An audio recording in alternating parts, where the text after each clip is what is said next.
The point that I wish to make most strongly is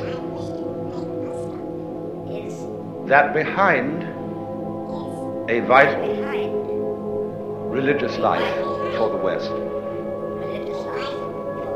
there has to be faith which is not expressed in things to which you cling, in ideas, opinions to which you cling in a kind of desperation. Faith is the act of letting go, and that must begin with letting go of God. Let God go. But you see, this is not atheism in the ordinary sense. Atheism in the ordinary sense is fervently hoping that there isn't a God.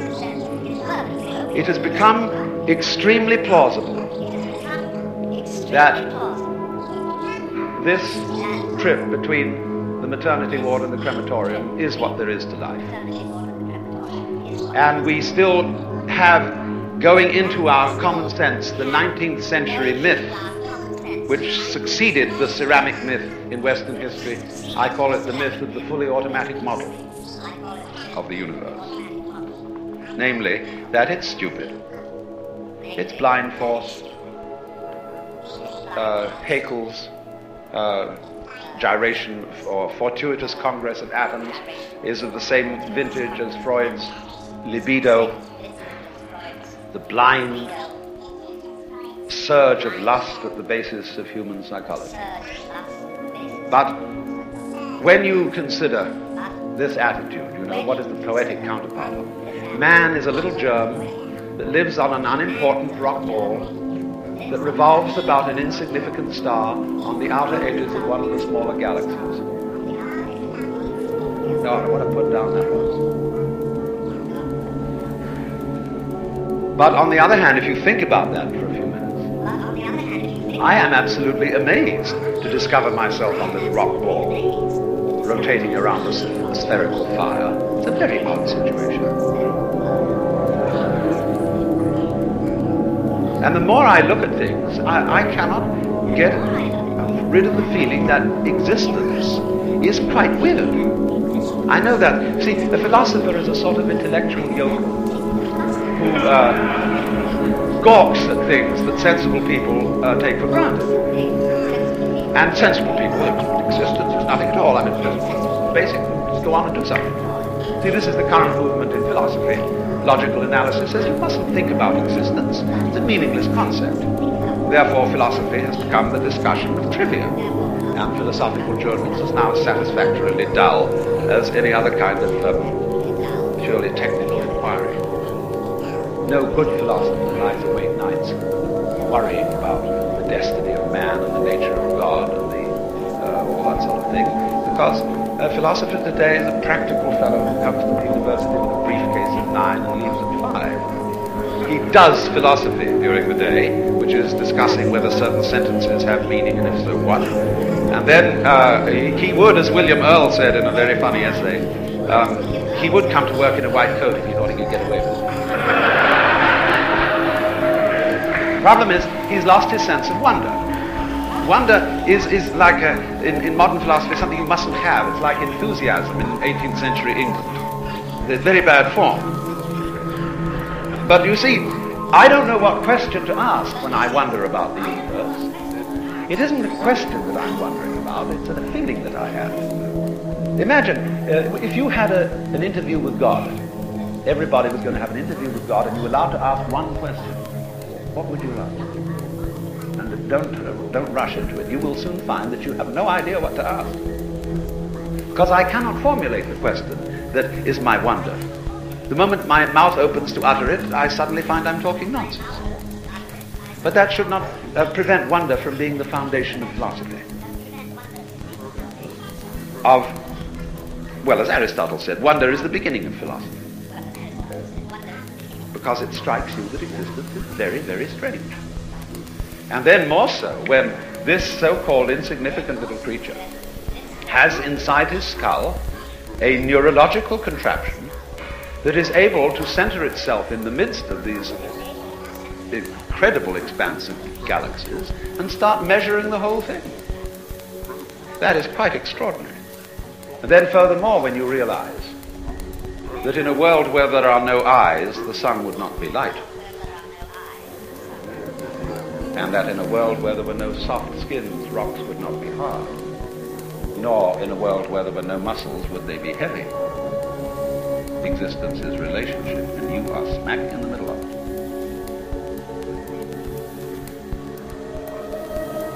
it. So, there is obviously a place in life for a religious attitude in the sense of awe, astonishment at existence.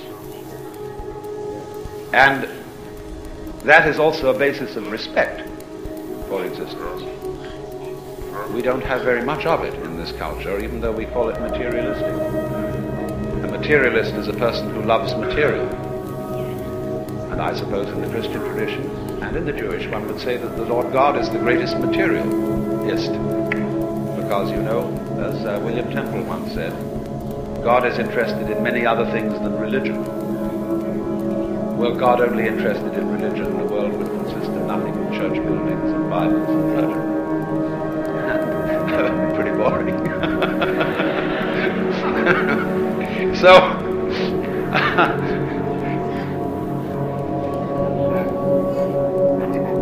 in the culture that we call materialistic today, we are, of course, bent on the total destruction of material and its conversion into junk and poisonous gas as quickly as possible. This is not a materialistic culture, because it has no respect for material. And respect is in turn based on wonder, on feeling the marvel of just an ordinary pebble in your fingers. So I'm afraid, you see, for the God is dead theology, that it will sort of drift off into secular do-goodery in the name of Jesus. And this is, I think, where we can be strongly revivified and stimulated by the introduction into our spiritual life of certain things that are Oriental. Now you see, it must be understood that the crux of the Hindu and Buddhist disciplines is an experience, not a theory, not a belief. If we say that a religion is a combination of creed, code, and cult, in other words, this is true of Judaism, Islam, and Christianity, and if they are religions, Buddhism is not. Because the creed is the revelation, a revealed symbolism of what the universe is about, and you are commanded to believe in it on the divine authority. The code is the revealed will of God for man, which you are commanded to obey, and the cult is the divinely revealed form of worship, which you must practice. Commandment, because God is boss, He's ruler, King of kings and Lord of lords. But the disciplines, say, of yoga in Hinduism, or of the various forms of Buddhist meditation, do not require you to believe anything. And they have no commandments in them. They do indeed have precepts, but they are really vows which you undertake and on your own responsibility, not in obedience to anybody. They are experimental techniques for changing consciousness. And the thing they are mainly concerned with is helping human beings to get rid of the hallucination that each one of us is a skin-encapsulated ego.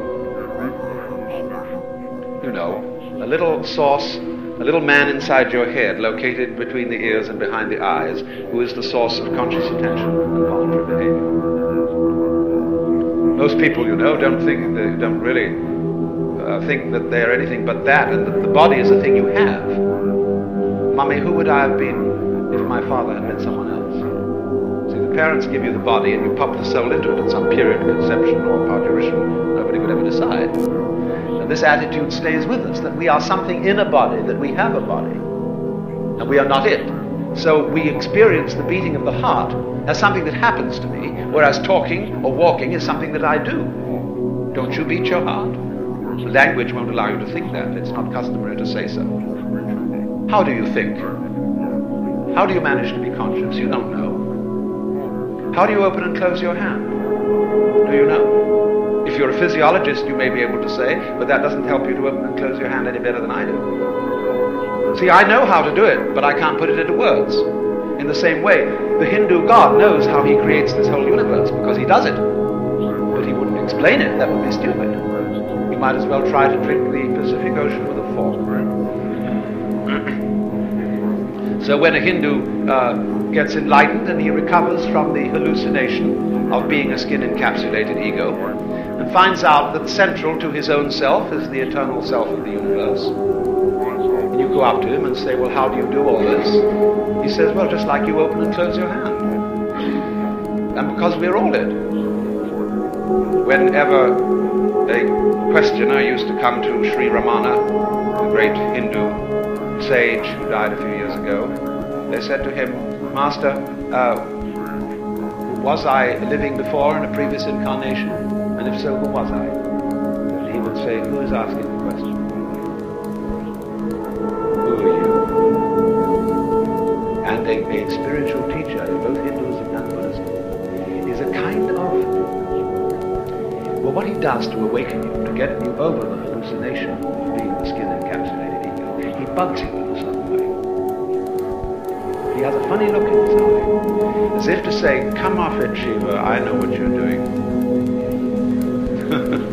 He said, what, me? He looks at you in a funny way. And finally, you get feeling that he sees all the way through you, and therefore that all your selfish and evil thoughts and nastinesses are transparent to this gaze. And then you have to try and alter them. He suggests, you see, that you practice the control of the mind, that you become desireless. You give up selfish desire so as to cease to be a skin-encapsulated self. And then you may have some success in quieting your mind and in concentrating. But then after that he'll throw a curve at you, which is, but aren't you still desiring not to desire? Why are you trying to be unselfish? Well, the answer is I want to be on the side of the big battalions. I think it's going to pay better to be unselfish than to be selfish. Well, Luther saw that. Augustine saw that. But there it is. Because what he's done, you see, he's beginning to make you see the unreality, the hallucinatory quality of a separate self. This has merely conventional reality in the same sense as lines of latitude and longitude, the measurements of the clock. That's why one of the meanings of Maya, illusion, is measurement. Things, for example, are measurements. They are units of thought, like inches are units of measurement. There are no things in physical nature. How many things is a thing? It's any number you want. Because a thing is a think. A unit of thought. As much of reality as you can catch hold of in one idea. So, when this realization of the hallucination of the separate self comes about, it comes about through discovering that your alleged separate self can't do anything. It can't improve itself, either by doing something about it or by doing nothing about it. Both ways are based on illusion. See, this is what you have to do to get people out of hallucinations. You make them act consistently on the suppositions of the hallucination. People who believe that the earth is flat cannot possibly be talked into seeing that it's round, because they know it's flat. Because can't you see? So what you do is this, you say, let's go and look over the edge. Wouldn't that be fun? But you see, to be sure that we do get to the edge, we must be very careful not to walk in circles. So you perform a discipline. You go steadily and rigorously westwards along latitude 40 or something. And then when you get back to the place where you started, he is convinced that the world is at least cylindrical. By experiment. By reductio ad absurdum of his premises. And so in the same way, the Guru, whether Hindu or Buddhist, performs a reductio ad absurdum on the premise of the skin-encapsulated ego. Well, what happens then? You might imagine from garbled accounts of Eastern mysticism, that one thereupon disappears forever into an infinite sea of faintly mauve jello.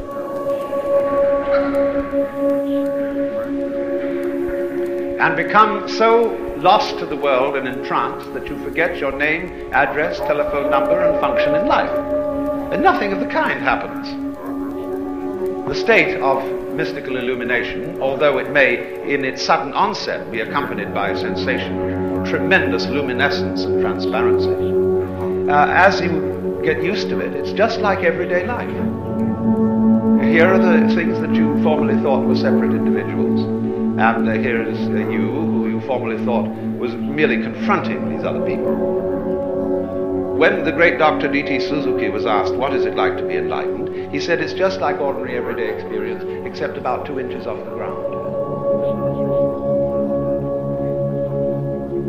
Because what is altered is not the way your senses perceive.